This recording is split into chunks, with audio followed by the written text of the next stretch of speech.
All right. Hello, everybody. We're back for the sixth and final episode of Super Wildcard Weekend. If you followed us this far, man, you're an OG for that. I'm Chase Johns. I got a special guest down in Tampa, Kaycee Sloan. Thanks for coming back on the show, Kaycee. Yeah, of course. Thanks for having me.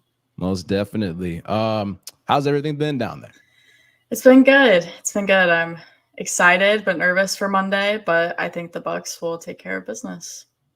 Let me ask this though, okay? So I'll put you on the spot here. If you had to describe the Bucs season in one word, what would you put it as? You know? Chaotic. Definitely chaotic. Okay, yeah. that came pretty quick. Yeah. Well, I mean, if you think about it, like last season, they had Tom Brady, and now they have Baker Mayfield, who I feel like was a big question mark for a lot of people. I feel like a lot of people were kind of iffy about him joining the team, especially as like being the successor to Tom Brady. Yeah. But I think he's fit in pretty well. I think the locker room really likes him. They like his leadership. And I mean, he's good. He's improved a lot, I think. Yeah, I will still hold a grudge over him though for planting the flag in the block O. Yes. That one. No, as an Ohio State fan, it hurts to root for him, but you know. Yeah, that's never gonna leave though. Like no. that'll stick with Buckeye fans for time. Forever. So you know, it's crazy. But I mean, like you mentioned though, he threw for 4,000 yards passing this year, 28 touchdowns, 10 interceptions. I don't think anybody saw this coming though. But again, you know, Bucs faithful, you got Mike Evans, you got Chris Godwin, you got Rachaad White. Like this cast of players around him, I mean, it's pretty impressive. I mean, again, Mike Evans, though, he's been the most, I would say, the most consistent receiver over the last decade in the National Football League that nobody talks about. No one talks about him. Like, what are your thoughts on Mike Evans overall? I mean, he's arguably one of the best wide receivers, if not the best currently. I mean, like, he's a first-round Hall of Fame ballot wide receiver. Like, he's insane. And then, like, you have him paired with Chris Godwin, and I think I forget what it was, but I think they're the two wide receivers on the same team to reach 1,000 yards for maybe like the past 2 years or 3 years, something like that. So to have those two like core guys with Baker Mayfield, who isn't afraid to run the ball, you know, and do all these things, and then Rachaad White, who is only a second-year running back, and that's crazy to me because he already shows so much strength.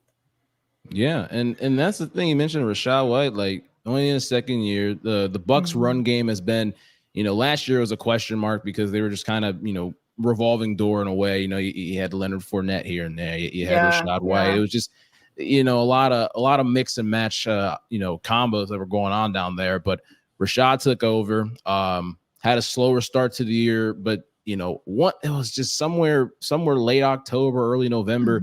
He just started blossoming. He 990 yards rushing. He's a great threat out of the backfield in the pass game. Rachaad has come into his own, and I know you've mentioned Rachaad over the last couple of months and stuff. Just you know, how special is this player though?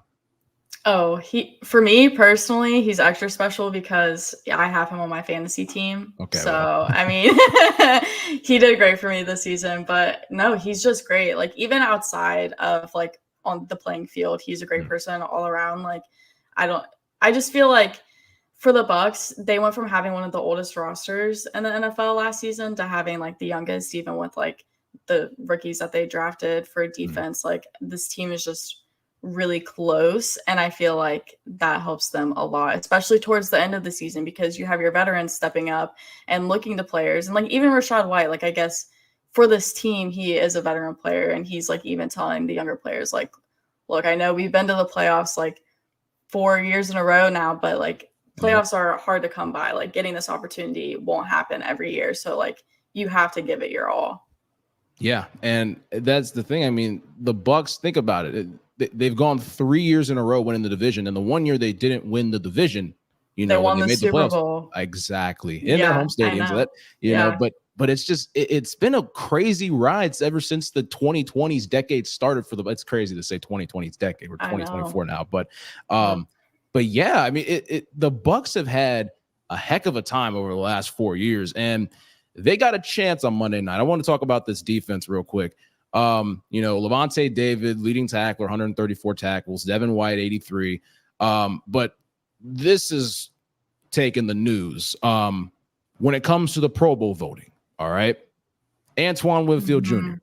has been one of the best safeties over the last couple of years and really made a jump this year. 122 tackles, 6 sacks, 12 passes defended, 3 interceptions, and Budda Baker, who put a bunch of donuts across the stat line, gets in over him. How enraged was the city with this? I don't understand it. I don't get it at all whatsoever. Because, like, last week, when they finished out their season against the Panthers, he won NFC Defensive Player of the Week for that week. And then yesterday they came out and said he's the NFC Defensive Player of the Month. So I'm like, where is all of this like coming into? And even for the players vote, he didn't even crack the top 10 on that either. I'm like, That's where, like, what are you guys? Is it just like because it's the Bucs and they're like an underdog? Like, I don't understand. But a lot of people, I mean, I'm sure you saw his dad's Instagram post. A lot of people were confused and frustrated of why he didn't, reach the Pro Bowl. Like, I don't understand. Yeah, it doesn't make a whole lot of sense. Like, you take the numbers into account, you take the impact into account, the eye test into account. And this season, Antoine Winfield has been a far better player than most other safeties in the National Football League. And like you mentioned, it's kind of seen, it's a slight in a way that he's like, oh, he won the NFC Player of the Week and NFC Player, Defensive Player of the Month and all that, trying to make up for, not That's making what I was Bowl. thinking too. Yeah. And they don't compare.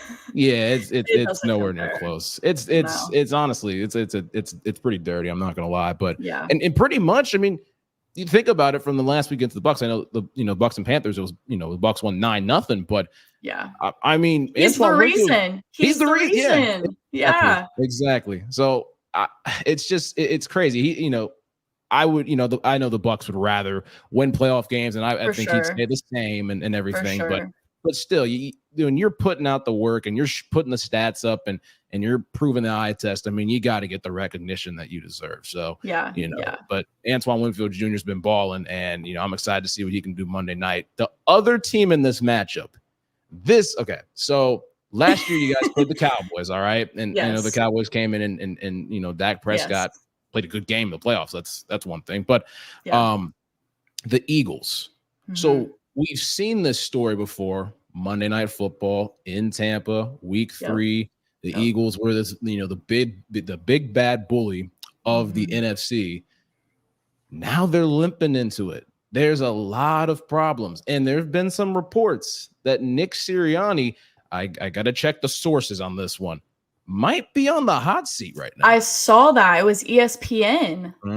Yeah. And I was like, kind of confused because they started out 10-1 and then went to the Super Bowl last year. So I'm like, how are you gonna say that he's on the hot seat when he's done that much? I don't know. Because he's been there. This is his 3rd year. He's been to the playoffs every single year. So I don't know. I know Howie Roseman's very very aggressive GM.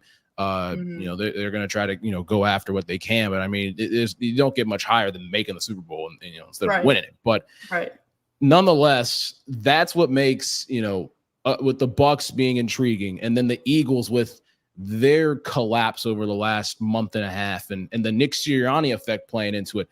If the Bucs win on Monday night, we could see more chaos.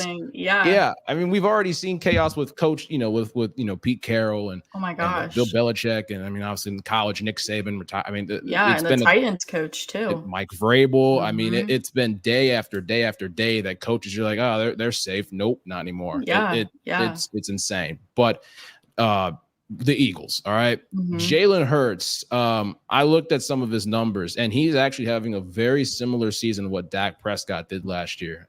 In more games. Jalen Hurts, 23 touchdowns, the 15 interceptions. He's not, he's just not looking right when he's throwing the football. Obviously, great runner, great ability to run the football, but it just something is not clicking with him. And, what are your thoughts on Hurts, though? My big question mark is his finger. Like, he's hurt. Yeah. So, it's good for both teams, really, because Baker's also dealing with injuries. So I guess in a way, having a Monday night game kind of allows them to rest. But my big question is, like, I saw that he hasn't even tried to throw a football. So how are you? Yeah, since he hurt his finger. So I'm like, how are you gonna, try and come back? Because it's like what, 3-4 days away. Yeah. How are you gonna try and come back from that? Like, what are you doing to practice to still kind of get those reps in if you're not like attempting to actually throw? So I wonder what kind of, like, if their run game's going to be like more dominant, like what are they going to try and do? Yeah, it's a good question about that. The run game is averaging about 128 yards a game on the ground. I know, if Hurts is trying to run the football, you still got to worry about, taking hits and falling on that, falling on your hands, fingers. I mean, there's a lot of stuff that plays into that. This is storylines galore in this game. It's insane, and it's all not good for the Philadelphia Eagles. But their running back DeAndre Swift, 1,049 rushing yards, 5 touchdowns. He was popping off early in the season. Since about mid-November, he's just kind of been halted. I don't know what's going on with that. Kenneth Gainwell's had some significant time as well. Haven't seen much Boston Scott. This is, again, they're collapsing at the absolute worst time. Yeah, it's like they're almost flip-flopping like their seasons, because the Bucs had the early bye week. It was a week 5, and they were winning every game up to that point, and then they went on like a losing streak, and then they won the last 5 of their 6. And I feel like the Eagles are doing the opposite. And it's funny because when we met back in week 3, we were dealing with a lot of defensive injuries. Like Kalijah Kancey, our first-round draft pick, was hurt. I don't think Yaya Diaby took a lot of snaps. So it's like, it's a different team than from week 3. That's so early on. So I think it's going to be really interesting. Yeah, the old quote, "Oh, how the tables have turned." So literally, that's exactly how it's going right now. And then down the line at receiver, AJ Brown, again, had a fantastic start to the season. It was him and Tyreek Hill that were racing each other for, potentially the 2,000-yard mark. No one got to that point. He had 1,456 yards on 106 receptions, 7 touchdowns. Devontae Smith as well. If they have someone throwing the football efficiently on Monday night, then this is going to be a tough matchup for the Bucs. 81 catches, 1,066 yards, 7 touchdowns. Those are the 2 big threats. Dallas Goedert, 592 yards, 3 touchdowns. But again, the Bucs have people that they can match up with, though. They have people in the back end that they can match up. They're corners. I mean, they've done a pretty good job this year on defense and everything. It's such an intriguing matchup, but especially on defense, where the Eagles have been, I don't even know how to put it, just god awful. They've been terrible since the start of December on defense. Ever since the Niners, bulldozed them, and everyone found the recipe. And I remember Nick Bosa was talking about, talking about the Eagles offense and stuff, but ever since that point, it really felt like, oh, we have a blueprint to beat these guys, and it's been shown on the field. I don't, what are your thoughts on the defense? God, I have not paid that much attention to the Eagles. But like, I don't know. I feel like ultimately, this game will probably be more of like defense versus defense. So I don't know. Since I haven't seen the Eagles defense like really, really like pay that much attention as I do with the Bucs. Well, yeah, I would take the Bucs. Like, their defense is crazy. It's like, and I'm trying to figure out though. You look at the Eagles defense, stuff like that. But again, it's like you're trying to figure out with the amount of big names they have on this defense. That's where it's difficult to be like, I haven't watched them, but it's like, how are they having issues? Right.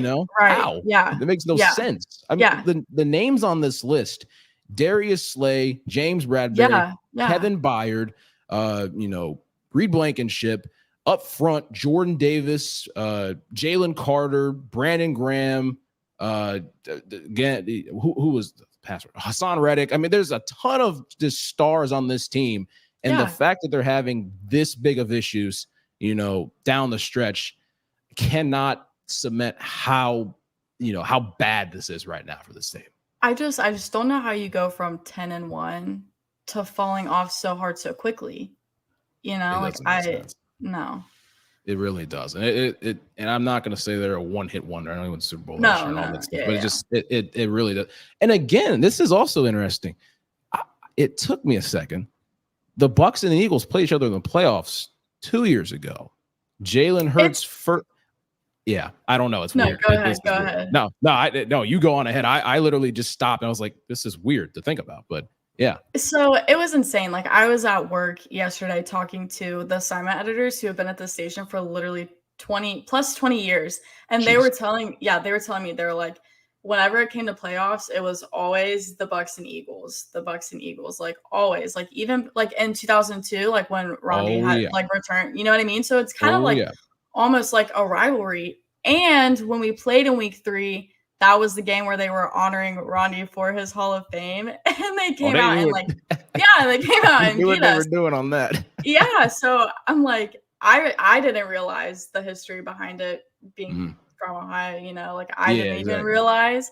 Yeah. So I'm like, now I'm coming into this. I'm like, oh, it's kind of like a rivalry, and even more so going back to week 3. So it's fun. It's fun. It definitely is. And again, going back to that, I mean, 2002, you had, you know, Rondé Barber walking the game off with a pick 6. I know the Eagles used to play at Veterans Stadium. They closed Veterans Stadium after that. That was the last game that they played at Veterans Stadium, and Rondé Barber just took it with them and took a Super Bowl a couple weeks after. But honestly though, it's turned into somewhat of a playoff rivalry, if you would. It's crazy to think. I completely forgot that, you know, that game even happened 2 years ago. I was still high off that Bengals Raiders win, but nonetheless, but still, it's wild to think though, because Jalen Hurts was a completely different quarterback in that game than he is now. Maybe he's the same in that game. We'll see what happens. But if you know, you've seen the Bucs play this entire season, you know, under a microscope. What do they have to do to win the game Monday? Do you have any thoughts on that? I think so. I forget what the statistic was, but if typically when they score more than 17 points or 17 points and they hold their opponent less than that, they usually win. So I just feel like if our defense can have another shutout or like, you know, just field goals, whatever, and we can somehow, I don't know. I don't know what was up with our offense last week. I don't understand why we only put up 9 points against the Panthers. Yeah, nonetheless. But I just feel like if our defense does its work, then our offense should be able to. You know what I mean? Like, it plays off to it too. If they're able to get some turnovers and give the offense short field and convert on that, I mean, you know, I know teams. I mean, they probably look at the target and they're like, man, if we get this certain amount of points, I mean, we're pretty confident in our abilities to to hold a team on offense and stuff. So it is interesting to look at that. They need to stop the tush push. They need to prevent that at all costs. You know what I mean? Like, they got to try.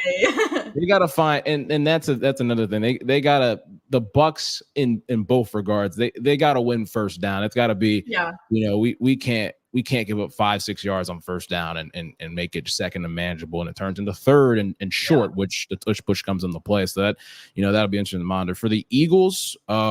The run game, that's going to be probably the biggest thing when it comes. It's simple, but it's obviously easier said than done. Running the football and stopping the run and forcing Baker Mayfield to, you know, throw the ball in tight windows and letting, you know, Darius Slay, James Bradbury, all those guys get active, Kevin Byard. So, you know, it's really okay, we got to run the football, stop the run, but the Bucs were trying to do the exact same things. So it's just going to be who does it better. That's all it is. But if you want to pick the winner, who do you got in this one? I think I'm taking the underdogs, and I'm gonna pick the Bucs. I have faith in them. I really do. All right. You know, and this is the game that I've been going back and forth on. You know, I've been going back and forth on the Rams-Lions game a bit, but this one in particular, it's just it really is tough to judge. I know the Eagles are favored by 3. I still think that's pretty lenient. I think I don't know.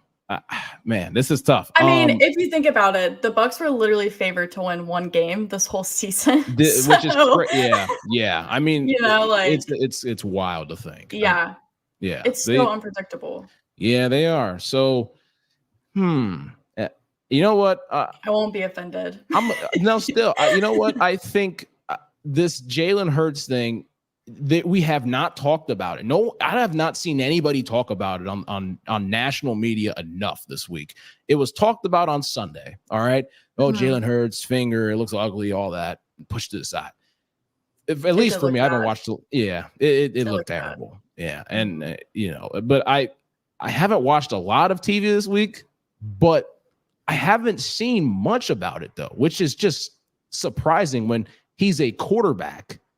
Who's a right-handed quarterback, and his middle finger is jacked up. So I don't know. I've broken a finger before, and I tell you, it's terrible. But nonetheless, I couldn't imagine trying to throw a football 30 times a game, 30, 40 times a game in the playoffs of all matters. I think the Bucs are gonna edge this one out. I'm gonna go 17-16. They get to that 17 mark. The Eagles just keep cashing in on field goals, and they just can't get anything going on offense. And I think this Eagles run ends right now. It's reminding me a lot of the 2020 Steelers when they started 11-0, and then they just fell off the map. So I don't want to make a correlation to Pennsylvania teams, but had to in this regard. But I'm excited for this Monday Night Football game. It's given its own day. So. You got to love it. The build up to that game is going to be, very interesting to see. But once again, appreciate you coming on. This was a fun episode. It was. Thanks for having me. Most definitely. If you guys have watched this far, you're probably crazy, but I appreciate you guys going through this. But, like, subscribe, all that stuff. Thank you, and we'll see you guys